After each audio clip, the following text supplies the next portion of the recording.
As always, this is Tony, and with me today are the following players. Hi, this is Bethany, and I'm playing Belinda Walsingham, the half-elf awakened mystic. Hi, this is Adam, and I will be playing Akiva Khonshu, the Shadar Kai Hexblade Warlock. Hi, I'm Mike, and I'm playing Scrivener Shannon Whitecliffe, the human rogue fighter. Next time will be Rumble Squad episode 2-9. Join us now for Sharpened Quill episode 16. He's the spirit of song, isn't he?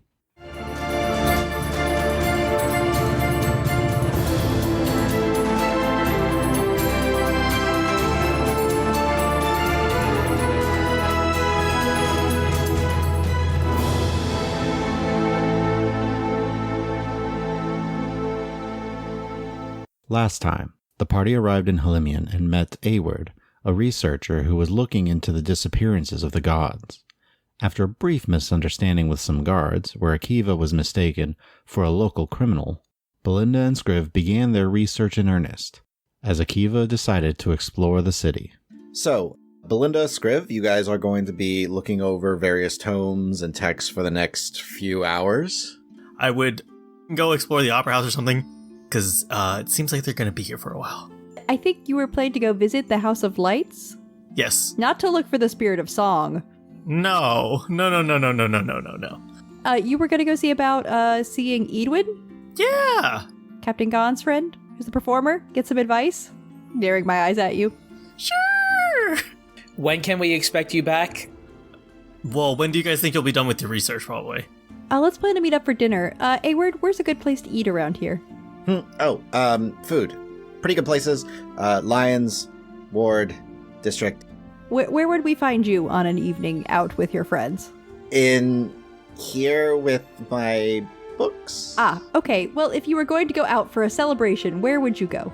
How much can you spend? Like a lot? Like a medium? Like a little? Let's go for a medium. Okay, so you want to go to Harmony. Okay. They got good food, and it's fairly cheap. What's fairly cheap for here, just out of curiosity? 2 gold for the meal. Per person? Yeah. We wouldn't call that fairly cheap. Oh, well... What's a place that serves homey comfort food? That's probably the Honeyfront. Honeyfront, okay. We'll go to the Honeyfront. All right, let's say we meet you at the Honeyfront at dusk. How does that sound? Sure. That one's cheaper and definitely more homey. Excellent. Cool. All right, so Akiva, because you do have a map of the city, you do know where the Lake Village district is. Fortunately, it is just north of where you are. You do have to pass into the center wall, but it's no problem. The gates are open for you. The streets are busy, so you just have a lot of people milling about, kind of enjoying the day. It's just a very nice, peaceful, guard-filled day. They seem to be everywhere, in general. So, into the Lake Village district. Very pristine, everything's kept up. It's not as untouched as Ashmelin felt, where everything was a little too, perfect, that there was no scuff marks. There's still, it feels like a lived-in place. And kind of walking in, the very first thing you notice is a large, beautifully well-kept pond. Just sitting there, people are just sitting on some benches nearby. There's a few birds. At one point, you do notice in one of the trees, it's a little cat. You just see it softly just sleeping. Does it have wings? You look a little closer, and you see that it seems to have used its wings as little pillows. Can I not creepily creep up, but without disturbing it, walk up? You walk up to it. You see a few looks from some regular people nearby and just let you go about your business. And then I'll kind of stick out my hand, just very, very unthreateningly. Just kind of leave it there for a little bit. Roll animal handling. Yes! 12? It leans up, sniffs your fingers. I'm not moving it to move forward, or I'm not doing anything. I'm just letting it do its thing. Yawns, puts his head back down, pulls away from you. Okay, that's fine. So you've just entered into the district. You do know that the House of Lights is just a few more streets down. Okay. Towards your right. So then I will just look back at the cat. One day. And then I'll leave. Okay. So you press on, arrive at a 2-story stone-walled theater. Very simple on the outside. Doors are currently just closed. You see a few people just kind of milling about outside. You notice no guards or anything like that around. Okay, so then, yeah, I guess I'll go inside. You're able to open the door. Initially, there's this little entrance hall with a stairway, one that descends down and one that goes up. There's a few benches down below, and you can see what looks like a floor. If you look up above, you kind of catch a glimpse of like maybe some nicer seating. Walk up. You go up towards the second floor, which is open after you pass through this initial hallway, and you see ahead of you a wooden theater set against a back wall. With several different riggings, and it looks like they've got some makeshift stages set up. Actually, on the platform itself, you do see a human man just stretching and doing simple like flips and stuff like that as he's just judging the space. Okay, I'll kind of just clap after he's done doing a couple things. Kind of pauses, turns around. Does a big bow towards you. Thank you. It's greatly appreciated. I have admirers. Very impressive. Please feel free to come downstairs. The show's not going to be on for several hours now, but you see he kind of does a quick little hop down. Short black hair, sharp like brown eyes, wearing right now kind of a loose fitting, simple shirt and pants. You intend to see the show tonight? Well, I'm actually a fellow performer. If possible, yes, I would love to see the show later tonight if my associates and I have time. But since I do a little bit of performance myself, I kind of wanted to see the stage, see what it's like to be on an actual stage, and kind of just, take it in. Oh, he kind of holds a hand up to his chin. What sort of performances do you do? I do a bit of dancing as well as illusion magic in my show. He snaps his fingers, points at you. Akiva.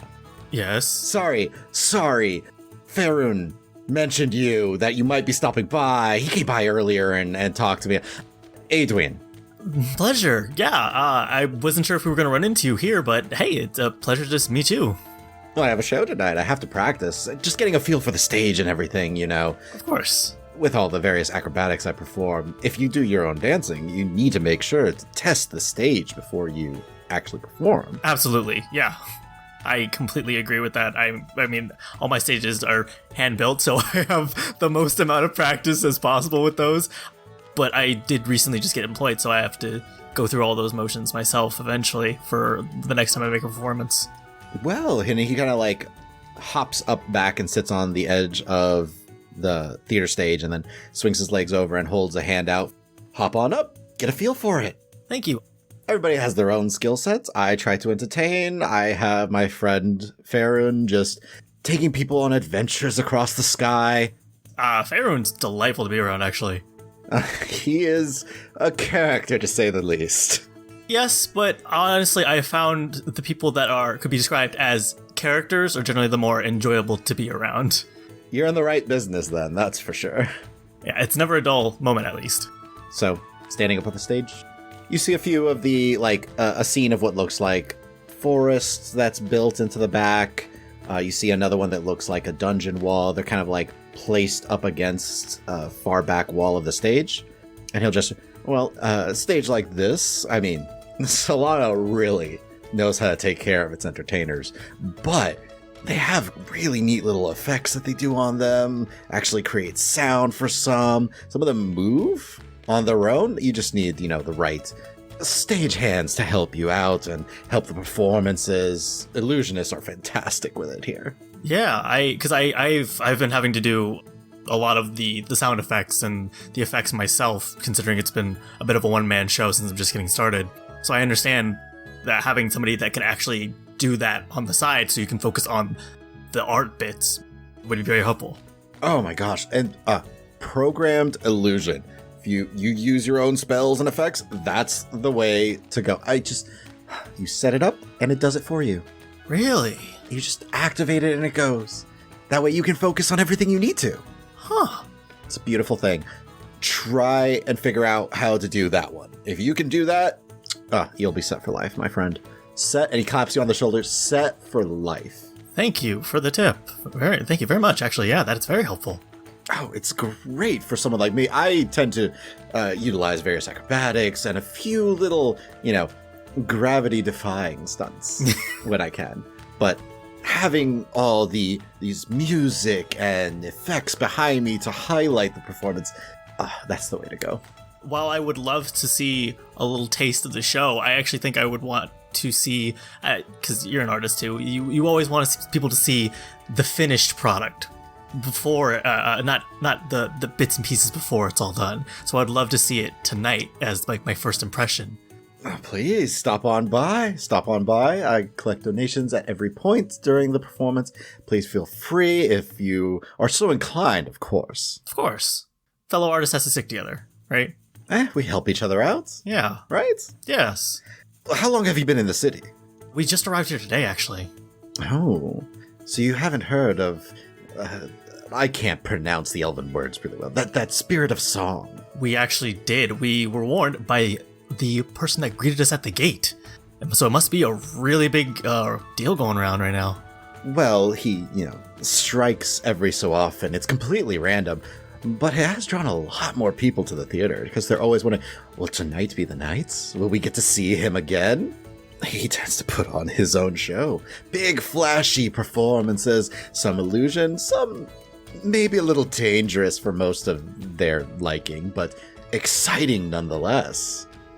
Maybe a few well-placed firebolts here and there that just happen to ignite a small spark or something. No one gets hurt in the process, it seems, but... I haven't heard him appearing anywhere else, so they've searched the theater top to bottom with no sign of him. That's why they think he is a spirit of the theater. He leaves no trace. None whatsoever. He appears, he does a dazzling display of illusions and practical magic, it seems, and then he's gone. Wow. Well, maybe we'll be able to see him tonight. You never know. That's the beauty of it. So exciting, so unpredictable, especially in, well, you've been here a day, so I'm sure you caught a glimpse of the Solanan's very rigid sensibilities. A lot of my acts deal with a bit of the darker side, right? So, the clothing, and it's what I usually wear. So you wear his style, it seems. A guard approached me, and I was not in a good mood at the time, and I yelled at her, and I almost got arrested. Never a good idea, my friend. Never. No. Please, come backstage. I have, it must be lunchtime at this point. Have you eaten? No, actually. Well, come. I have some food backstage. We can, tell me everything about this. Thank you, yeah. I will go with him. He proceeds towards the back of the stage and exits stage right as you enter into a small hallway that seems to have several different changing rooms and stuff like that, and a large area in the back that seems to be just a general staging area. He heads towards staging where you see a small table where it looks like he's got some simple food back there, some bread, some cheeses, and he just, please. Now, tell me all about your performance. I'd love to hear about it. Oh, well, it actually started with... I was in a small town of halflings called Brittle Hollow, and then I'll go into like the history of like, oh yeah, they taught me about their dances, and then like as I traveled with Valen, I picked up more and more dances, and then it kind of evolved into a show. At first as a way to make money, but then as I found I've had a knack for performing, blah blah blah blah. He's just nodding emphatically. And then I guess as the conversation just kind of flows, we can probably eventually, I know it'll flow back to the spirit of song again. So I'll just kind of be like, so what is your theory about the identity of the spirit of song? Oh, the identity? I have no such clue. I think he's someone that wants to promote the theater. He's creating the spectacle to help it. Yeah, because he doesn't hurt anybody or steal anything, does he? Well, I mean, he doesn't hurt anybody. It seems like he's just causing a spectacle, and so what if a few items get damaged in the process? Well, yes. Yeah, it was more so trying to understand the method to the performance.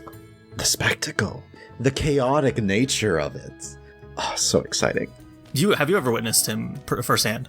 I myself have not. He did not interrupt any of my performances yet. Seems he's interrupted many other actors and singers and such here, other such performers, but I have not had the pleasure of having him interrupt mine.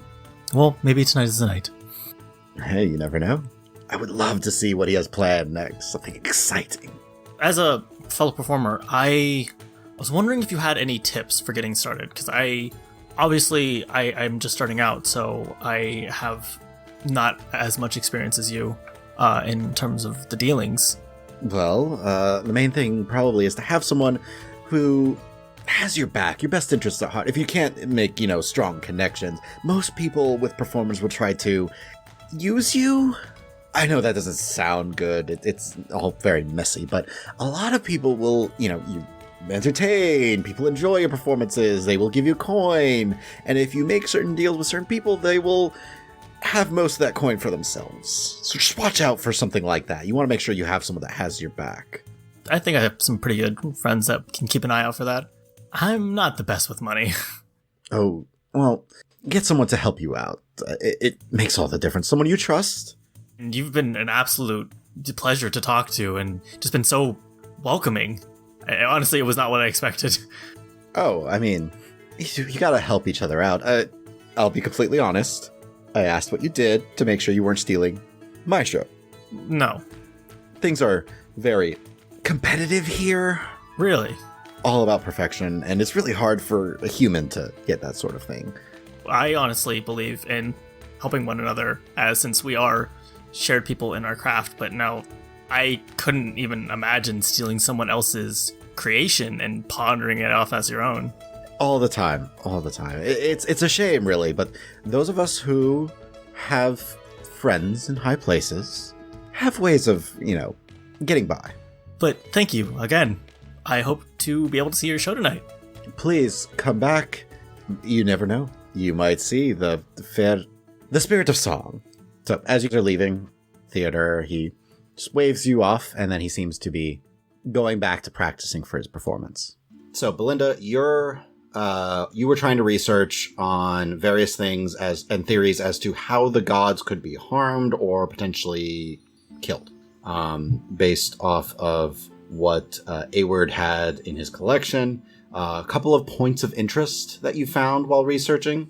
You know that there are theories that exist that the gods a long time ago split themselves and split their powers in order to create a sense of balance amongst themselves, so no one god was too powerful, especially with what happened with Archon. However, this brought forth other theories of, well, the gods can split their powers, and they're very changeable, but what happened? Can that energy be destroyed in any way, or is it just changed, or absorbed, or reused in some way? There's the theory that you read is basically that gods actually can't fully die, but just be changed, or their powers, taken from them by another god. Do these sources seem relatively credible? This isn't like crazy ramblings of random guy number 2 or something like that. The books you're reading are from legitimate sources. They're from academic sources. So they'll comment yes, we also heard that the gods decided that they would all blow themselves up and then reform themselves, but there was no proof of that ever happening. Gotcha. The main reason this theory exists is if the gods had the ability to destroy another god, why does Archon exist? Right, why not just get rid of him altogether? Other points of interest, the clerics have the ability to channel the power of the deity through spells that they cast, and sometimes deities even extend their powers should the cleric be strong enough to channel their prayers. Is it possible, for example, to weaken a deity if enough clerics pull enough energy from a single source? Okay, interesting. Would that strain the deity and make them more mortal, more vulnerable? There's another theory that at one point, Daryl Mavis and his staff Federation members were helping to deal with the Whispered Ones, and there's a belief that some of these experiments could be related to some seemingly forgotten period of time that is currently being termed as an age of silence. Yeah. Award did know about the Zummyar Dynasty, so he did know this existed, so you do find a few books on that as well. There's a list of theorized experiments that could have been done by the Zummyar Dynasty, since it is believed that perhaps the Zummyar were trying to look for threats from all sources. One of which is, can enough power be siphoned from the gods to make them mortal? Hence the Essence Collector. Mm-hmm. Is it possible that you can simply study the arcane enough to put yourself on par with a god? What a nerd question. Can I think hard enough to be a god? if I read so well and so much. Is it possible that it requires both arcane and divine magic to contend with gods? Too hard. Too many ability modifiers that you need to max out to be able to do that. Only your Thovid Arbor Shades would do such a thing. Are there powers that the gods themselves don't understand? Are the gods the first things? Were there anything before them? Yes. We know that, like, definitively, like, yes. The books you're reading, though, does not expand upon that. Okay. There is a brief comment on, could the last emperor of the Zummyar Dynasty found a power that no one has heard of, beyond arcane or divine? Signs point to yes. There is some evidence of, but no other records, in this so-called Age of Silence, must have been wiped out in some way by the gods. But the theory continues that the gods aren't all cruel and would wipe everybody out. Not everybody in this massive dynasty could be completely eliminated. Not every god would be okay with that. So there is a belief that it's perhaps some of the citizens, the common folk of this dynasty, could have descendants in the world today. Right. They walk among us. Well, some people theorize the Whispered Ones may be descendants of some of the Zummyar, but they have no idea of their heritage. They're all drawn to a united purpose through a calling beyond themselves. Yeah, Zummyar power. Is that what you're saying? Yeah. And then the last note that Belinda might find of interest is there is a researcher who believes that she found some of the cities of the Zummyar. Has been specifically focusing on the Age of Silence. The name is Jostina. Jostina. Her theory is that perhaps this final Zummyar emperor had a power similar to that of a Saria of Orenthal, and perhaps he was a mystic. Great. Justina has no evidence on this, however. Her last reported known location was outside of Hawksburg. Some people believe that she was either headed toward the Thessum Kingdom or perhaps the Wildlands as she was headed northward, and no one has seen her since. Put her on the list, we're gonna find her. She's on the list. Scriv. Yes. Your focus was on trying to understand the magic of the amulet. How does it work? Like, what is its purpose? You know that there is necromancy written on the amulet. You're able to compare several of the runes on the amulet, your drawing of the amulet specifically, because you did not want Awer to know that you had a physical version. Yes. But you compare it to other sources of magic, and you're able to find necromancy that seems to imply a spell that's come to be known as Soul Cage. This allows people to pull a soul in and temporarily trap a person's soul in a small cage and utilize that soul's power. However, Soul Cage is temporary, and you see modifications to the various runes on this, implying something more. Something that you hadn't noticed before, but now studying the various runes and all that, there's also some abjuration magic hidden amongst the necromancy. Now, the abjuration gives an implication similar to an imprisonment spell, which normally puts a person in a unconscious, semi-living state until dispelled. With the two of these together, you can kind of ascertain that this pulls a soul and traps it within it, and utilizes the power of that soul for some purpose. The inclusion of their abjuration and the protection magics of it seem to imply not only that it's keeping this soul healthy and alive and contained, doesn't destroy it the same way that like a Lich's Phylactery would automatically do, but it also protects whoever is wearing it in some way. It's a little unclear because as you're kind of studying the various runes, there's an implication that whatever crystal's supposed to fit in there has runes to finish the amulet, to finish whatever spells and whatever effects are supposed to be. So just because we find a piece of jewelry that fits inside of the slot doesn't necessarily mean that it activates. The gem itself needs to be. Yes, it would need the necessary runes carved within the crystal in order to channel this effect, which you kind of have to ascertain, like, the crystal is important in some way because the Whispered Ones had been attempting similar experiments to what this clearly does. Yeah, we knew they were a power source, but we didn't know. Is there a way for us to also Because we have that cracked crystal. Is there a way we could also extrapolate runes that are on there too and try to piece together what it did? Could. That would take a good deal of time if you want to devote some time to, like, basically putting the crystal back together. Yeah.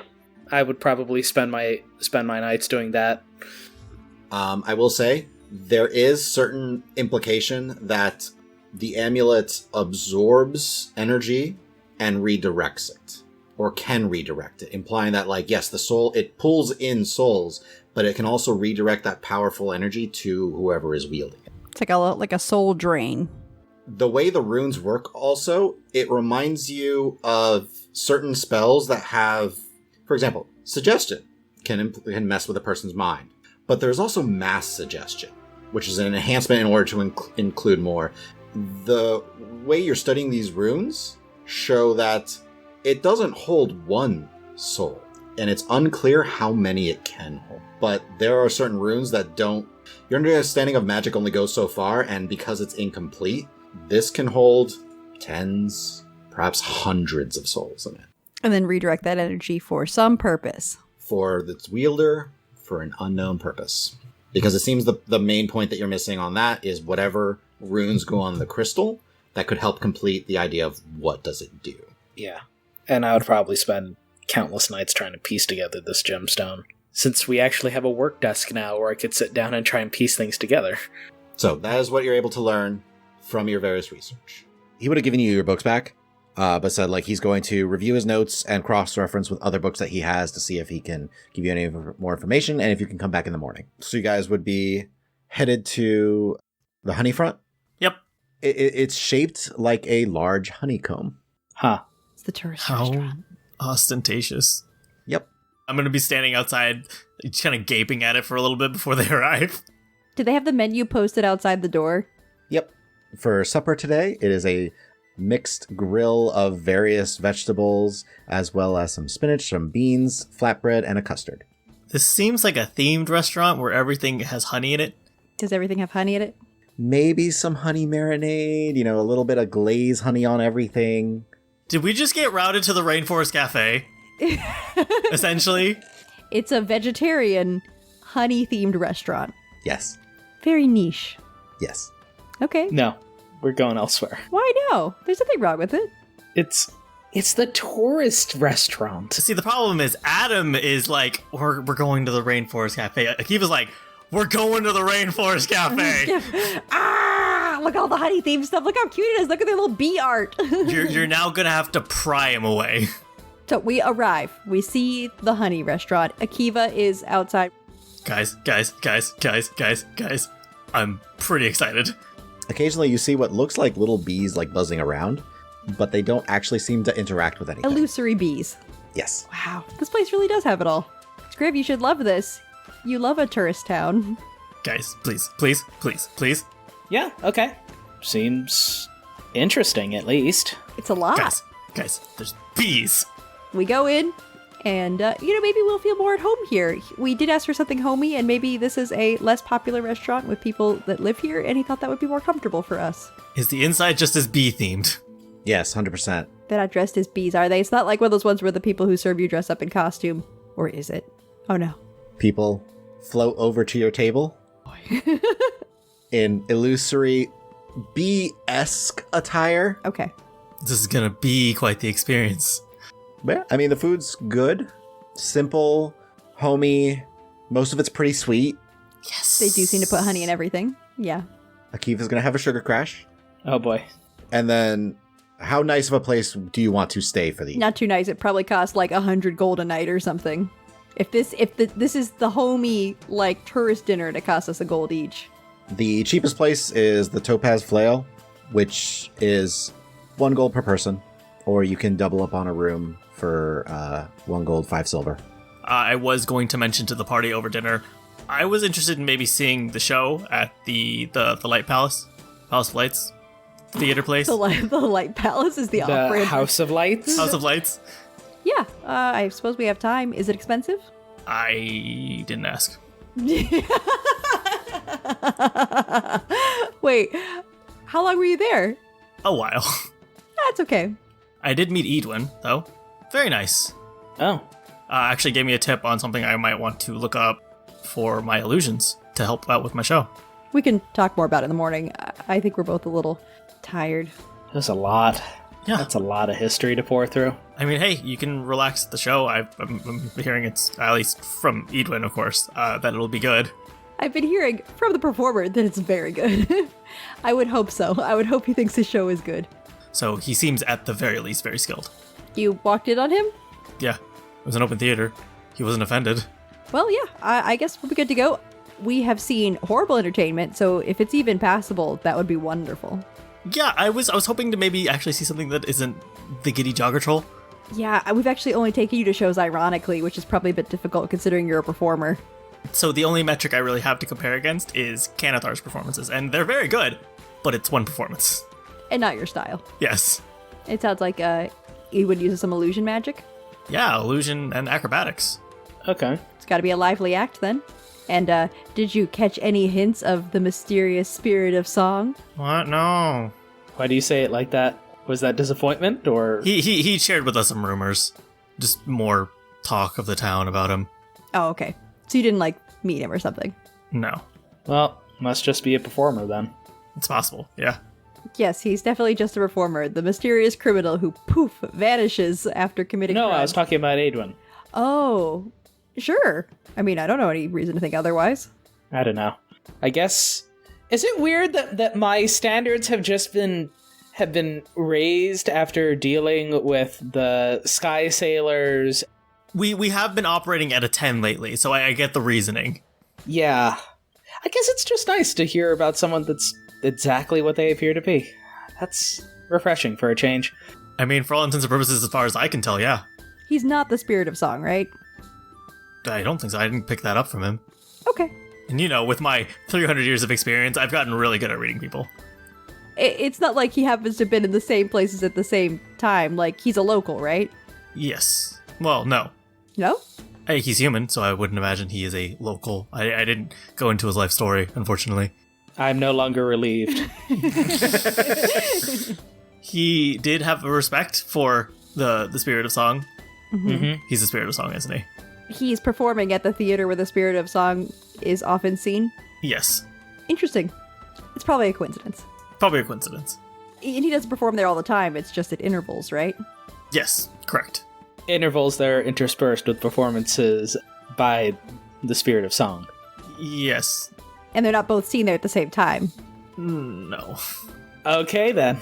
That's okay. Uncovering the identity of the spirit of song is not something we're being paid to do, so if it comes up, it comes up.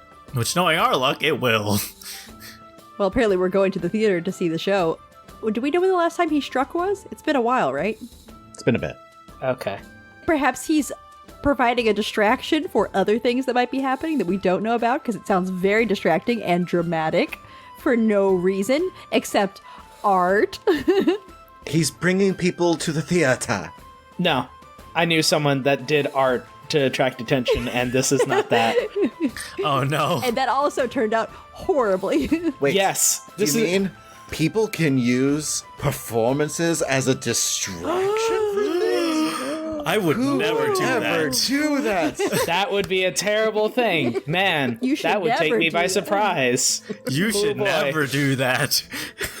I say we go to the theater and see something hopefully more compelling than the giddy jogger troll. At the very least, it'll help you relax, maybe. Sure. Why not? Sure.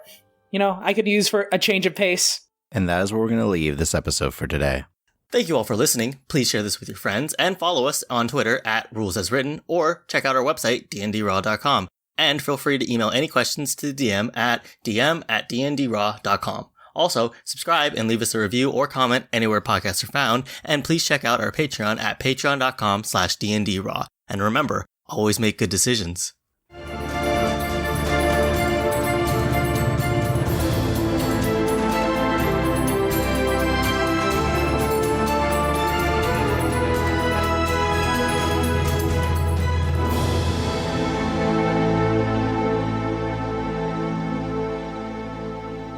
If you enjoy the adventures of our characters in Austea and our show about the rules for 5th edition, support us on Patreon.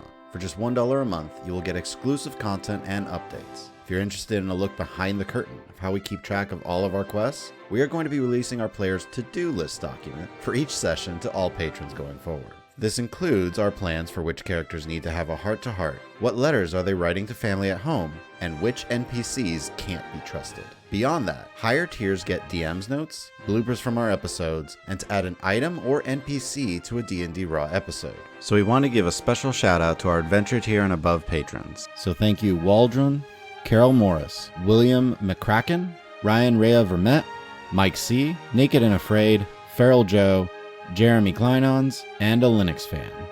We are especially grateful to our producer tier patrons who listen to our audio before anyone else to give feedback and shape the final episode. We want to give a special thanks to Christopher Reinhardt for serving as a producer on this episode. Support us on Patreon at patreon.com/DNDRaw.